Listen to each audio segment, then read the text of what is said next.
So hello guys, in this video I will show you how to create web forms on Zoho CRM platform. So for that you will need to open any web browser on your computer and then search Zoho CRM. Now select the first website, log into your account right here, and after that select this profile icon right here. Now select this option right here called Access Zoho CRM. After getting on the home page, select this settings icon right here. And now go with this option right here called Web Forms.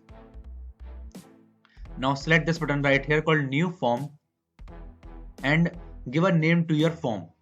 We'll go with Frankie. Now select the module of your form. So you can choose from one of these three. We'll go with leads, and after that select this button right here called Create. And now you can customize your form right here, and after that select this button right here called Next.